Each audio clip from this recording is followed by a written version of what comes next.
Todavía estamos en el inicio, en la iglesia en sus inicios, y ya pronto entraremos a lo que es la persecución generalizada, porque vemos en el libro de los Hechos bastante persecución.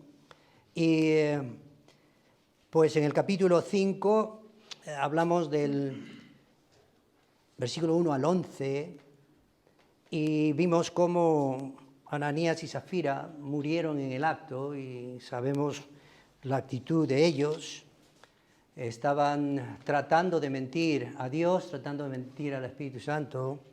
Y aquí en el capítulo 5, el versículo 1 y 2 dice: pero cierto hombre llamado Ananías, con Zafira su mujer, vendió una heredad y sustrajo del precio, sabiéndolo también su mujer, y trayendo solo una parte, la puso a los pies de los apóstoles. Ya sabéis vosotros lo que viene a continuación, y también pues ese temor que vino a la iglesia por causa de esta actitud. Y el relato que viene a continuación es largo, el capítulo es un poco largo, pero sigue una misma secuencia de las señales y prodigios y esa persecución generalizada a los cristianos. Y empecemos con lo que dice el texto de lo que está sucediendo, señales y prodigios. Vemos el versículo 12 y dice: y por la mano de los apóstoles se hacían muchas señales y prodigios en el pueblo, y estaban todos unánimes en el pórtico de Salomón. Vemos entonces aquí algo que sucedía en el pórtico de Salomón. Ahí estaban los cristianos reuniéndose, y también los cristianos habían aprendido y sabían que había persecución en contra de ellos. Y es admirable saber que estas autoridades religiosas estaban en contra de lo que ellos hacían, en contra de Jesús. Pero esta iglesia estaba orando. Estaba orando por muchas cosas, pero también oraba específicamente por los apóstoles. Y vemos en el capítulo 4, el versículo 29, decía: ahora, Señor, mira sus amenazas, ellos oraban así, y concede a tus siervos que con todo denuedo hablen tu palabra, mientras extiendes tu mano, para que se hagan sanidades y señales y prodigios mediante el nombre de tu santo Hijo Jesús. Entonces, eso es lo que vamos a ver. La lectura que el hermano Lucho realizó, eso es precisamente lo que vamos a ver en esta oportunidad, entrando ya a ese tiempo, a una nueva fase de lo que nos muestra el libro de los Hechos, entrando ya a la persecución contra los cristianos de una manera definitiva. Y eso es lo que nos cuenta estos versículos. Y ahora al principio también algo que mostrar de los versículos 12 al 16. Y aquí vemos una confirmación de esta oración que os leí anteriormente, porque dice en el versículo 12: y por la mano de los apóstoles se hacían muchas señales y prodigios en el pueblo, y estaban todos unánimes en el pórtico de Salomón. Y como lo oyó el hermano Lucho, pues habían muchas sanaciones, habían muchos milagros ahí que se estaban realizando en el pórtico de Salomón, que era una parte interna del templo que edificó Herodes el Grande, y ahí es donde se reunían los cristianos.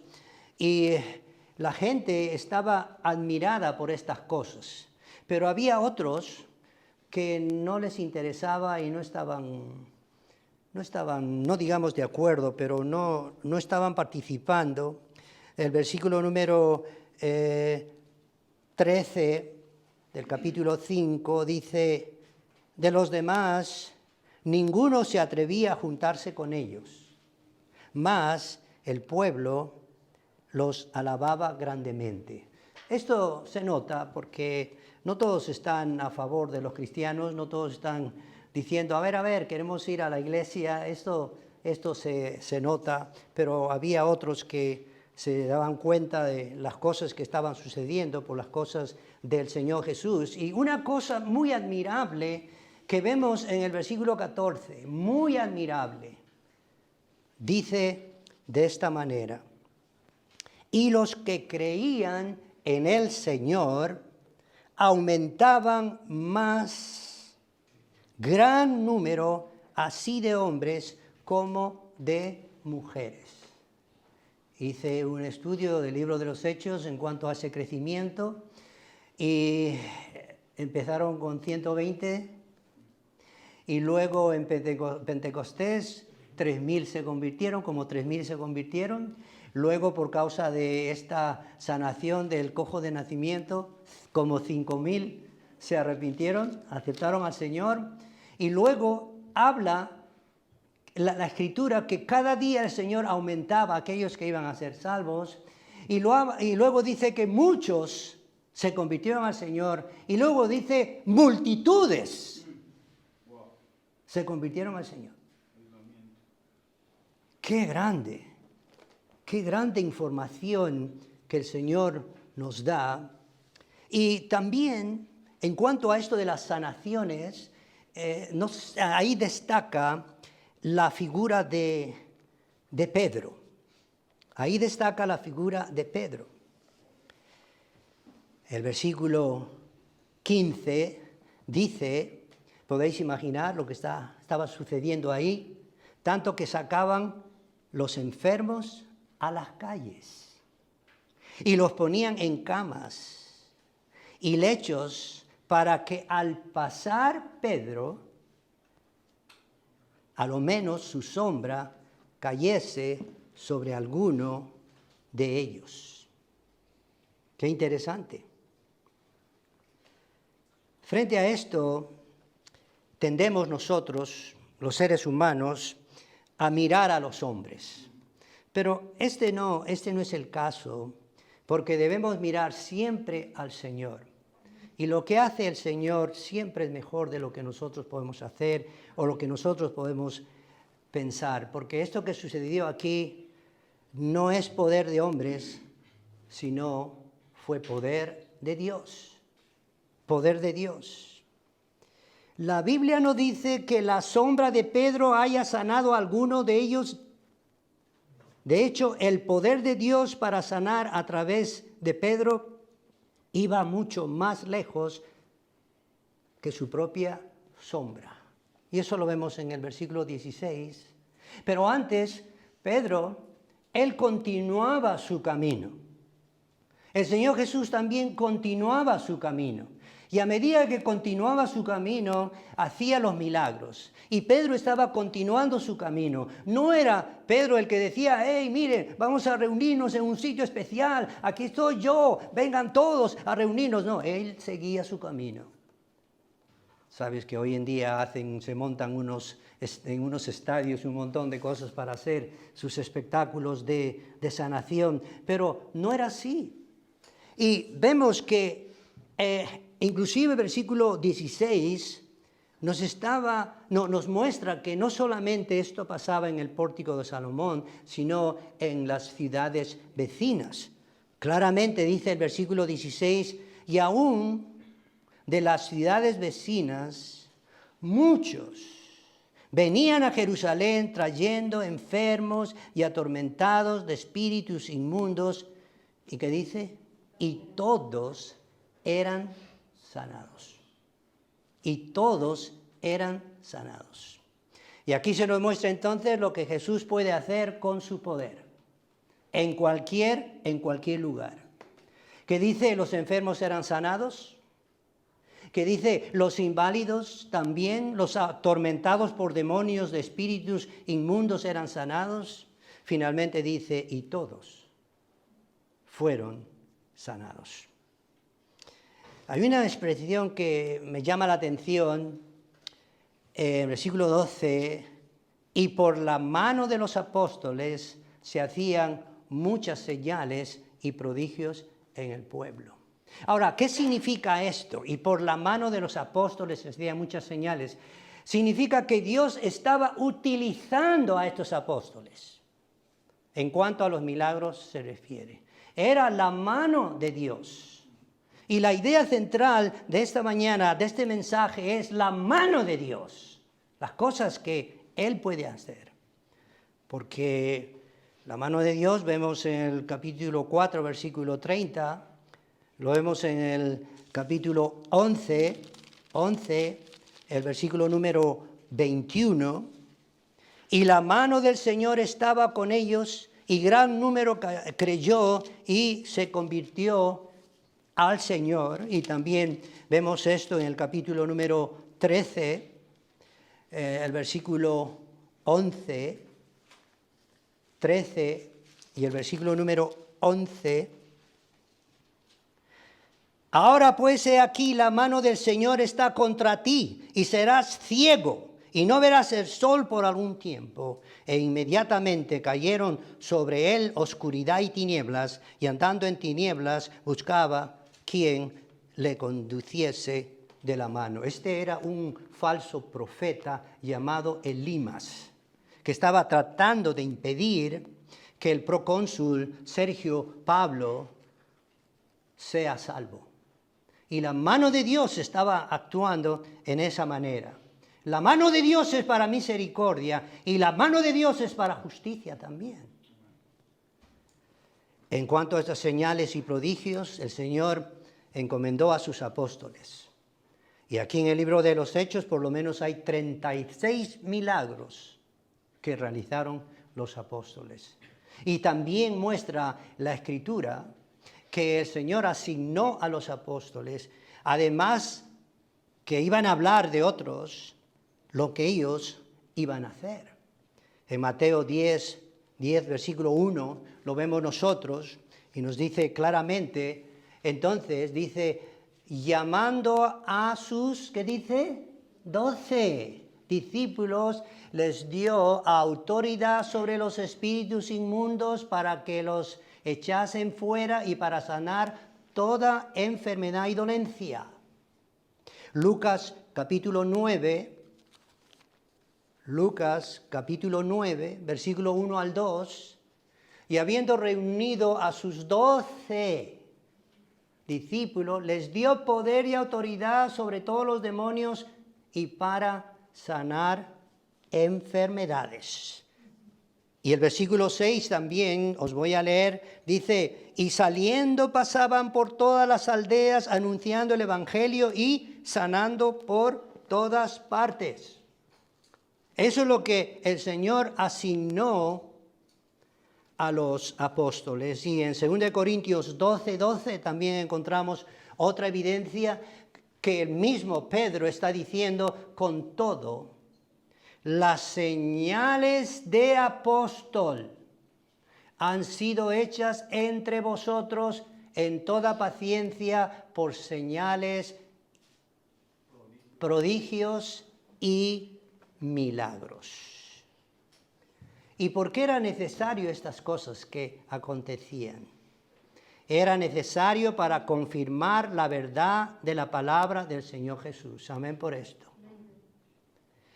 Para reafirmar la verdad de la enseñanza de los apóstoles.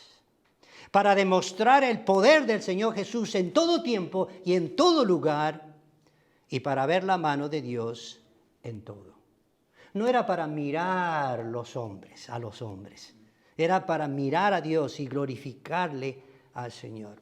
Entonces, ¿qué entendemos con estos versículos aquí? Que para empezar, los versículos 12 al 16, entendemos que estas cosas sucedieron en su tiempo,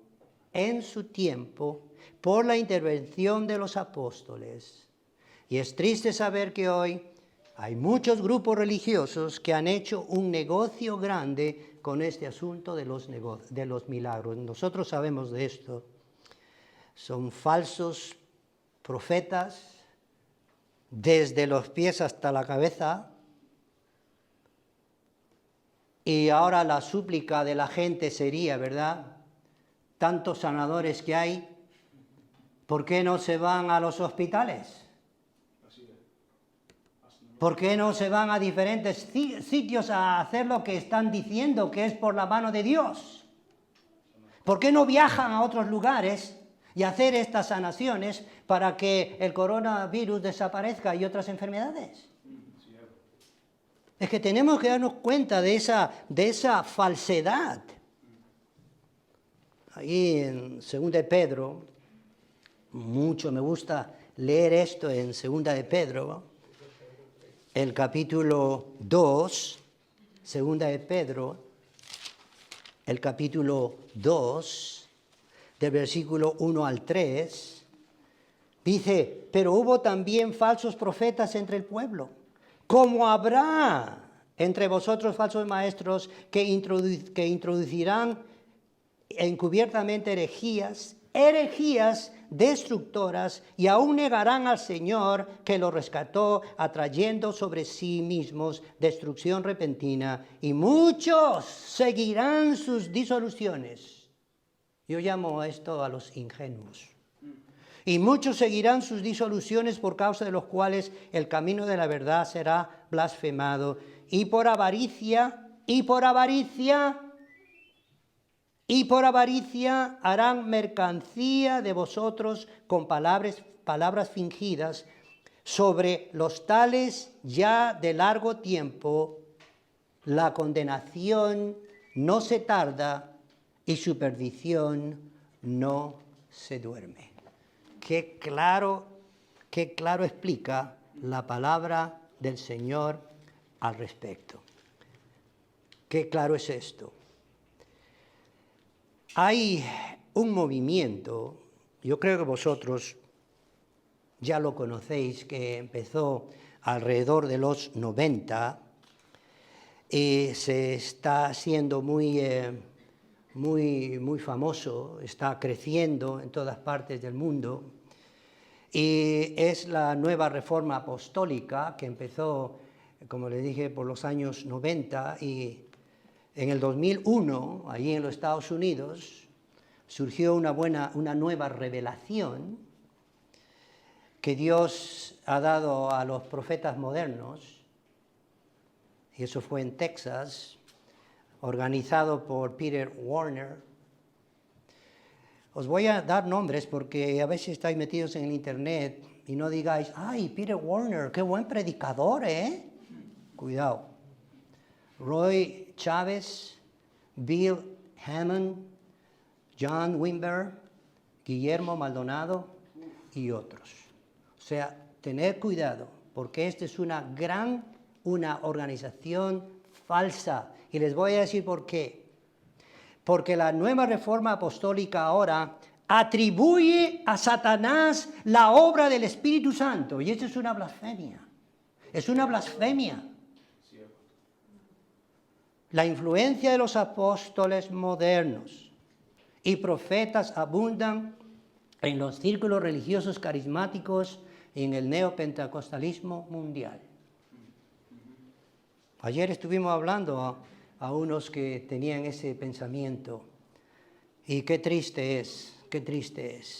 Sin embargo, el Señor sigue trabajando de acuerdo a su voluntad. No estamos en el tiempo de los apóstoles. Debemos dejarlo todo en las manos del Señor, y Él responderá a nuestras oraciones de acuerdo a su voluntad y no de acuerdo a lo que nosotros queremos hacer o determinar. Vamos conmigo a Santiago capítulo 5. Santiago capítulo 5, versículo 13 al 16.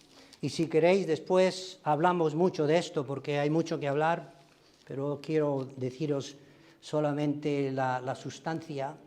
Santiago 5, del 13 al 16, dice, ¿está alguno entre vosotros afligido? Haga oración. No hay nada complicado, ¿eh? ¿Está alguno alegre? Cante alabanzas.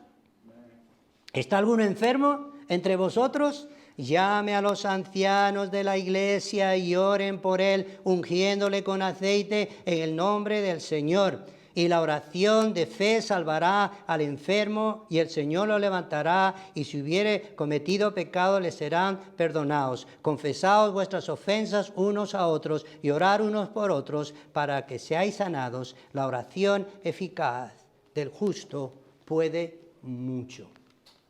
Ahora, en cuanto al ungimiento con aceite, dice John MacArthur, puede ser entendido en un sentido metafórico que representa el dar ánimo, consuelo y fortaleza que los ancianos de la iglesia realizan a favor del creyente que sufre.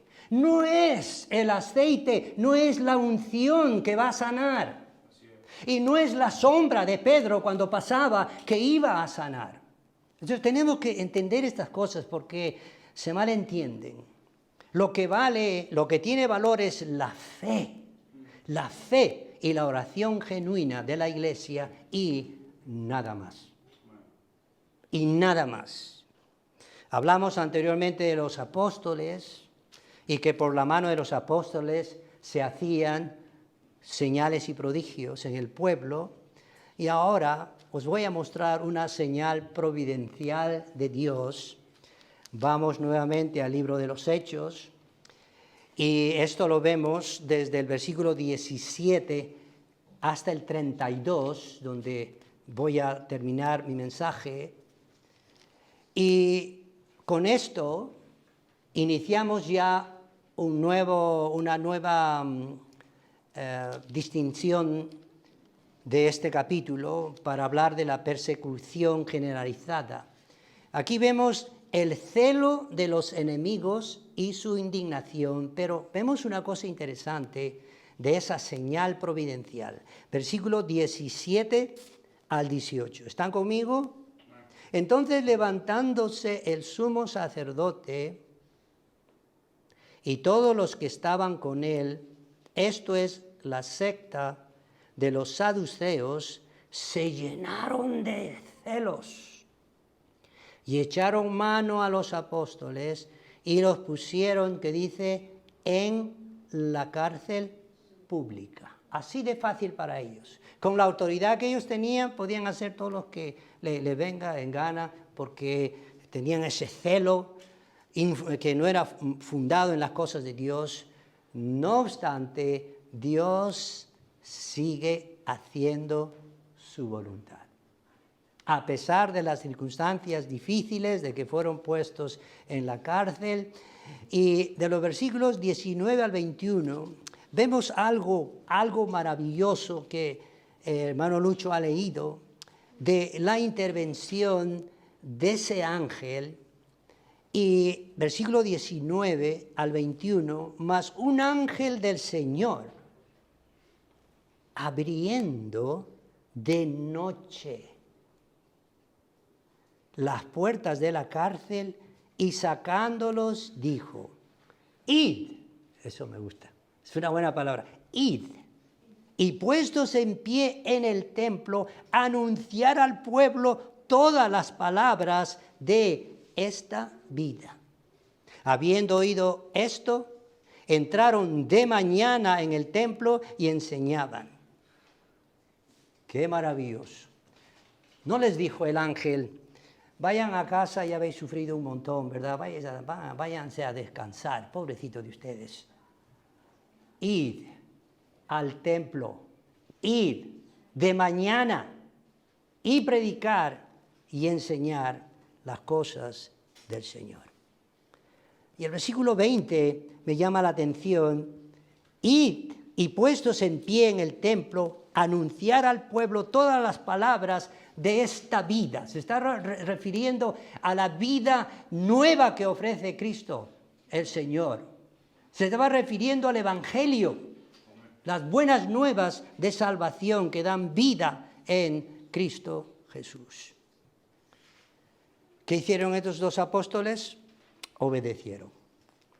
Y luego vemos la sorpresa de los enemigos del Señor, versículos 22 y 25, que claro lo dice, qué claro lo dice, versículo 22, pero cuando llegaron los alguaciles, o antes, versículo 21, habiendo oído esto, el versículo 22, perdón. Pero cuando llegaron los alguaciles, no los hallaron en la cárcel.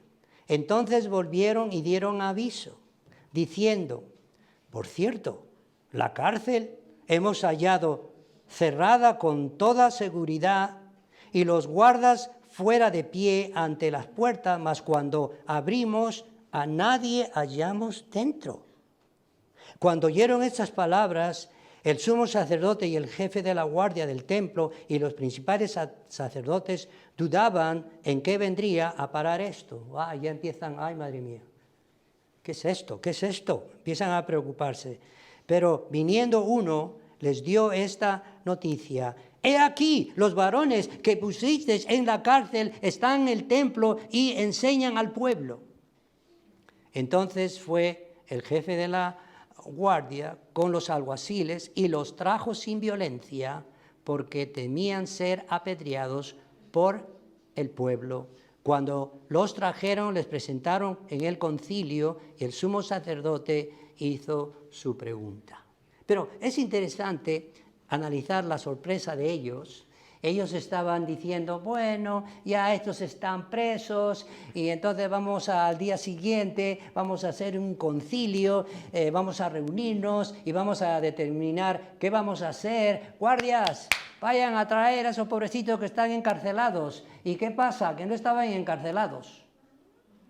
Y cuando se enteraron que estaban predicando, hablando en el templo, cuánta sorpresa habría pasado con ellos. Y luego viene el interrogatorio. Empiezan a interrogar, versículo 27 a 28, muy interesante. Cuando los trajeron, los presentaron en el concilio y el sumo sacerdote les preguntó diciendo, no os mandamos estrictamente que no enseñáis en ese nombre. Y ahora habéis llenado a Jerusalén de vuestra doctrina y queréis echar sobre nosotros la sangre de este hombre. Todavía siguen con su arrogancia, siguen interrogando. Ellos querían sentirse inocentes, porque constantemente los apóstoles estaban diciendo, vosotros crucificasteis al autor de la vida. Ellos querían ser muy inocentes. Ellos tristemente no querían arrepentirse y la doctrina de los apóstoles estaba firme. La enseñanza del Señor Jesús había sido oída por ellos, pero ellos la habían rechazado una y otra vez. Imperó en ellos el celo religioso y sus propias enseñanzas, que el mismo Jesús había condenado delante de ellos. Mateo 15, del 7 al 9, podemos darnos cuenta lo que él decía al pueblo, mejor dicho, a las autoridades religiosas, hipócritas. Bien profetizó de vosotros Isaías cuando dijo, este pueblo de labios me honra, mas su corazón está lejos de mí. Pues en vano me honran, enseñando como doctrinas mandamientos de hombres. Y si queréis poder leer en casa Mateo 23, del principio al fin, y os vais a dar cuenta de todas las cosas que el Señor estaba hablando a esta gente, a estos enemigos del Señor. Capítulo 23 de Mateo tiene 39 versículos y suficiente para que vosotros os deis cuenta de lo que el Señor les decía. El argumento del sumo sacerdote no tenía ningún fundamento. Nada de lo que ellos decían, no os hemos dicho, no tenía ningún argumento. No tenía ninguna base en la palabra del Señor. Parecía que este Sanedrín se había olvidado las palabras que habían dicho sus adeptos, sus seguidores, cuando estaba ahí el Señor Jesús, encadenado y con la corona de espinas. Parece que habían olvidado lo que habían dicho el pueblo. Y respondiendo todo el pueblo dijo: su sangre sea sobre nosotros y sobre nuestros hijos. Mateo 27, 25. Crucifícale, crucifícale. Los judíos aceptaron de esta manera la culpa por la ejecución de Jesús, absolviendo a los romanos de las responsabilidades. Qué rápido se habían olvidado esto, habían olvidado este asunto. Bueno, interrogando y respondiendo. ¿Qué respondieron los apóstoles? Del versículo 29 al 32. ¿Cómo vamos a responder nosotros cuando tengamos que sufrir persecución? Respondiendo Pedro y los apóstoles dijeron: es necesario obedecer a Dios antes que a los hombres. Y luego, el Dios de nuestros padres levantó a Jesús, a quien vosotros matasteis, colgándole en un madero. A este Dios ha exaltado con su diestra por príncipe y salvador, para dar a Israel arrepentimiento y perdón de pecados. Y nosotros somos testigos suyos de estas cosas, y también el Espíritu Santo, el cual ha dado Dios a los que le obedecen. ¡Qué respuesta! ¡Qué respuesta! ¡Qué valentía! ¡Qué ánimo! ¡Qué lealtad al Señor Jesús! Pedro y los demás apóstoles, respondiendo con unanimidad, dijeron que Dios es primero. Y eso debemos saber nosotros también. Dios es primero. Los cristianos sí he dicho cuántas veces y sabemos cuántas veces ya repetido que debemos respetar a las autoridades. ¿Estamos de acuerdo o no? Sí. Pero cuando se pasan y cuando quieren ir en contra de Dios y darnos unas leyes abominables, ese es el momento en decir no. Es el momento de decir que Dios es primero y a Él hay que obedecer. Y esto es peligroso. Es peligroso porque este mundo es un mundo incrédulo, un mundo malo, perverso, que siempre va a estar en contra de los cristianos. Primera de Pedro, me gustaría que vayáis conmigo. Primera de Pedro, el capítulo 2, es muy bueno. Esto, si lo podéis memorizar, sería muy bueno. Primera de Pedro, el capítulo 2, versículo 13 al 17, dice: por causa del Señor, someteos a toda institución humana, ya sea al rey como a superior, y a los gobernadores como por él enviados para castigo de los malhechores y alabanza de los que hacen bien. Porque esta es la voluntad de Dios, que haciendo bien hagáis callar la ignorancia de los hombres insensatos, como libres, pero no como los que tienen la libertad como pretexto para hacer lo malo, sino como siervos de Dios. Qué buena enseñanza. Versículo 17, honrar a todos, amar a los hermanos, temer a Dios, honrar al rey. Pero tenemos que darnos cuenta, cuando llegan estos momentos en que quieren hacer su voluntad y pervertir a todos, tenemos que decir no. Tenemos que decir no y obedecer al Señor. Ahora, Pedro y los demás apóstoles ratifican una vez más la culpabilidad de estos enemigos. Claramente se los dice a estas autoridades religiosas. Y ellos hicieron esta maldad. Pedro y los demás apóstoles certifican lo que sucedió con Jesús y la exaltación y relación íntima con Dios. El propósito divino de la muerte de Cristo fue para el arrepentimiento. Y precisamente se les estaba hablando a ellos para que se den cuenta que eran culpables de lo que habían hecho, para que se arrepientan, y no se arrepintieron. Qué lástima. Pero este deseo de arrepentimiento continúa todavía. Bueno, como aplicación general, ¿qué es lo que hemos aprendido en el relato de estos versículos?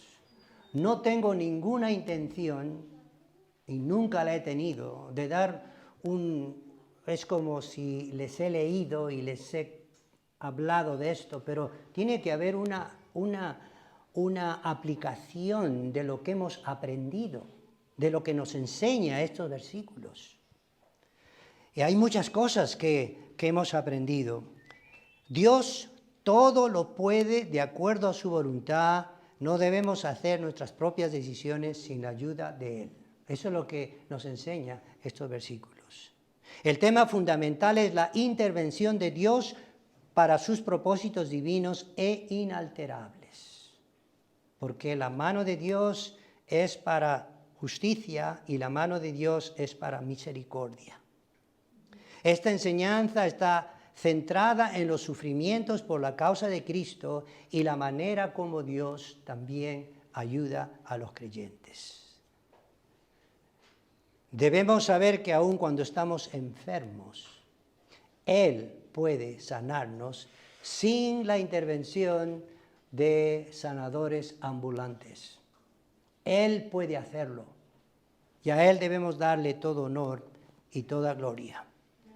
Debemos entender claramente que es nuestro deber hablar a los perdidos, no importando lo que nos digan o insultándonos. Porque vemos cuánto sufrimiento hay en el libro de los Hechos por causa del sufrimiento en los creyentes, por causa de su fe en el Señor. Pero ellos seguían adelante. Nosotros debemos seguir adelante también. No importando esos insultos, no importando esos desprecios. Porque el Señor precisamente quiere eso. Ahí la última parte de Hechos 5, el versículo 32. Y nosotros somos testigos suyos de estas cosas y también el Espíritu Santo, el cual ha dado Dios a los que le obedecen. Aquí, mira, si leemos con atención, está hablando muchas veces en cuanto a Dios, muchas veces en cuanto al Señor Jesús y muchas veces en cuanto al Espíritu Santo. Y ese es el trabajo, ese es el trabajo. Y nuestro corazón, nuestro deseo es que las personas se arrepientan para que acepten al Señor Jesús. Vamos a tener un tiempo de pensar en el mensaje, el tiempo que el Señor nos ha dado para escuchar lo que hemos visto en el libro de los Hechos, capítulo 5, del 12 al 32, para que nos llenemos de gozo y de alegría, que Él puede. Él está con nosotros y que no nos acobardemos y que debemos estar preparados también, como siempre digo y lo diré, porque en cualquier momento puede venir mucha persecución a la iglesia. Pues, pastor, usted no quiere asustar, pastor, miren, vamos a enterarnos, esto ha sido desde el principio. Y cómo en el libro de los Hechos se nos muestra mucha persecución. Y estamos viviendo en esos momentos también. Pero debemos levantar nuestra mirada al Señor y seguir adelante diciendo, Señor, este es nuestro tiempo, esta es la oportunidad, porque tú haces muchas cosas grandes en nuestra vida. Y si hay alguien sin Cristo, nuevamente, siempre el deseo nuestro es que las personas escuchen, se den cuenta que solamente Cristo salva y perdona. Señor, gracias una vez más por tu palabra, gracias por lo que nos has mostrado aquí y tantas cosas que hemos aprendido, Señor. Que no tengamos esa debilidad en llorar por nuestros sufrimientos cuando tú estás en todo momento listo para ayudarnos. Quizá por nuestra falta de fe, Señor, tú estás esperando que cambiemos nuestra actitud. Te pido, Señor, que nos den valentía y valor para hablar aún con los que nos rechazan. Y pedimos, Señor, también en esta congregación, tú conoces los corazones. Señor, tú sabes quiénes son y quiénes no son, quiénes son creyentes y quiénes no. Tú conoces, Señor. Y tú quieres, Padre bendito, que se venga el arrepentimiento y que esas personas que no te conocen te acepten como Señor y Salvador. Señor, tú lo puedes todo y gracias por lo que tú eres en nuestras vidas. Te pedimos todo en el nombre de Jesucristo. Amén.